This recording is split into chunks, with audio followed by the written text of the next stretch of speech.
The first ever Dragon Ball crossover wasn't even with another anime, but instead a Japanese variety show which ran from 1989 to 1992 called Kunichan no Yamada Katsute Naya TV. Now the English translation for the show consists of Japan's Yamada Never Seen Before on TV, thanks to Kenzaro for the accurate title by the way. The program stars Kuniko Yamada, and in this particular segment from 1990, Goku appears on set with his signature Kinto-un and begins talking with the host. Similar to the movie Who Framed Roger Rabbit, Goku is a hand-drawn cartoon interacting with a live-action person.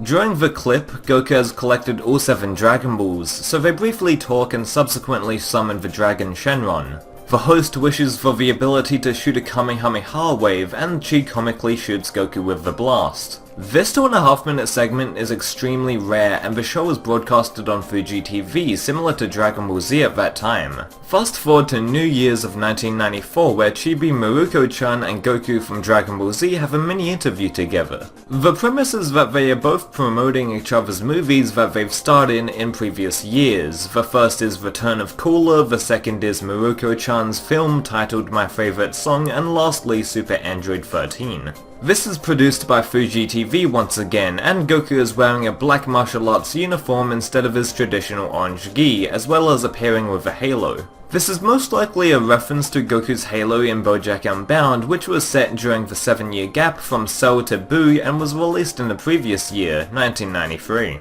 A plethora of small crossover appearances from Dragon Ball characters have existed ever since the end of the manga. One of these is from a series titled Karate Shokoshi Koenata Minoru. Serialized in 2000 to 2012, and on chapter 178, Vegeta makes a cameo. He's tucked away in the background and is wearing casual clothes, with a shirt that displays a carrot on it, highlighting the fact that all Saiyans are puns on vegetables. An additional example out of the several dozen little Dragon Ball Easter eggs is in the Black Cat manga, which is another shonen release, similar to Dragon Ball. One of the main characters named Sven Volfied wears a phone wrist strap with a Frieza head on it as an accessory.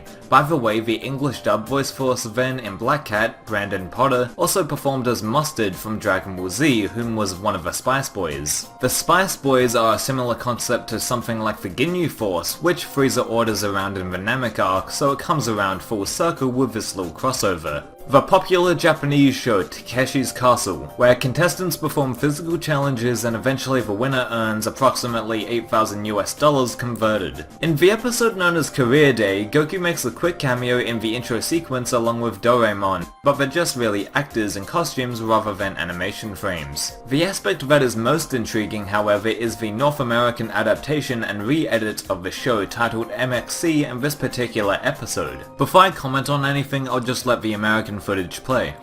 Hey everyone, I'm Hairball, the earless, one-eyed career cat. Study hard and stay in school, or you'll wind up like this big-eared, shiny-suited crackhead. Oh, shut up and go fetch my pipe! My god, now that is unholy. You thought the original Funimation dub was bad, or even the Malaysian dub. Yeah, check out this! That dub clip makes all of them look like the performances of English Kai in comparison. Just what the hell? Whew.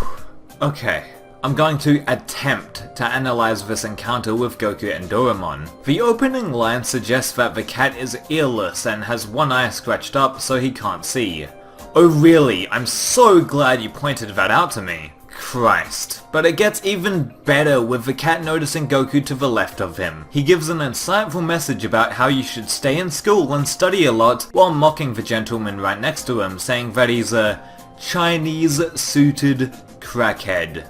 My gosh, this part is just hilarious. I mean, I had no idea you could make a lamer PSA than Goku's Traffic Brigade, but the fine folks at MXC made it possible. Moving on to Yoshiyo Sawai, the author of Bobobo, I'm glad I got that name right, authoring a one-shot parody/crossover of Dragon Ball. It was released in Shonen Jump's Gag Special issue from 2005 in December of 2004. The art style looks humorous right off the bat, and it can't be any more different from Toriyama's style. The serious battle drawn by Yoshiyo Sawai starts. Oh, I bet. The manga opens with the iconic Goku vs Vegeta fight. Although the characters are drawn in a goofy manner, the two proceed to throw down until Goku unleashes the Super Saiyan transformation? In the first arc too?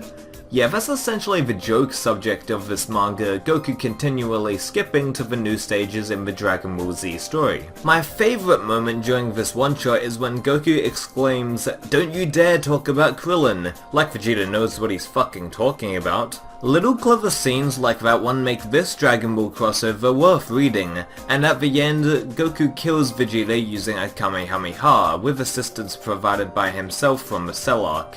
Weird. In the final panels, Porunga of all people come out of the shadows and punches Goku, showing him the power of Planet Namek.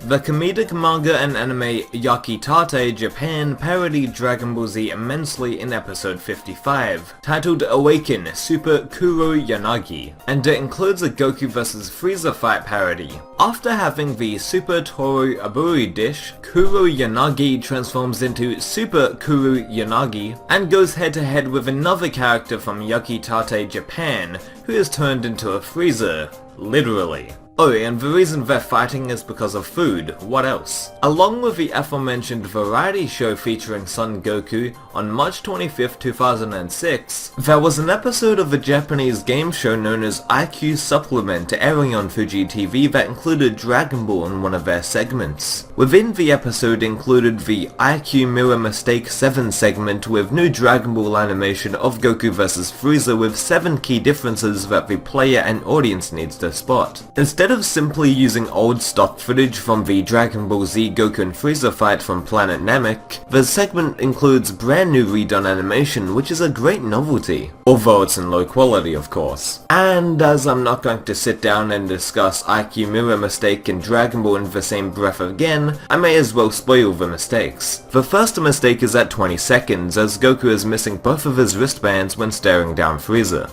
Mistake number 2 arrives 34 seconds in when Goku transforms into a Super Saiyan after Krillin's death. His aura is less prominent compared to the correct version. The third mistake is at 42 seconds, and it's quite difficult to spot. It consists of Namek's landscape altering patterns when Goku and Frieza are exchanging fists. The fourth mistake is when Goku punches, it's an identical clip and not mirrored correctly. Mistakes 5 and 6 deal with the same sort of issue.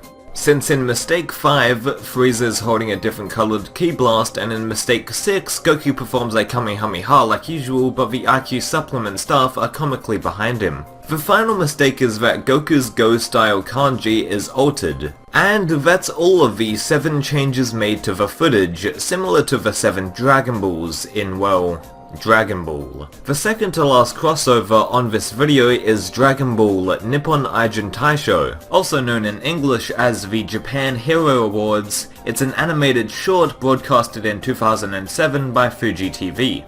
To preface though, please go check out World King Kanji's take on this special. Please check it out. It stars Masako Nozawa as Goku and Miyake Masaharu as the commentators. The premise is that a Tenkaichi Budokai is held with real Japanese historical figures competing, consisting of the warrior monk Saito Musashi Bobenki, Himiko, a female Japanese ruler, Shotoku Taishi, whom is another ruler, and finally Amakusa Shiroi, the leader of the Shimabara Rebellion. Goku and Masaharu's running commentary is interlaced throughout the fights, and I personally believe it deserves a watch, as the fights are very entertaining. Of course, in closing, there is Goku promoting the Region 2 Dragon Ball DVD sets included a little bit after the halfway point of the video.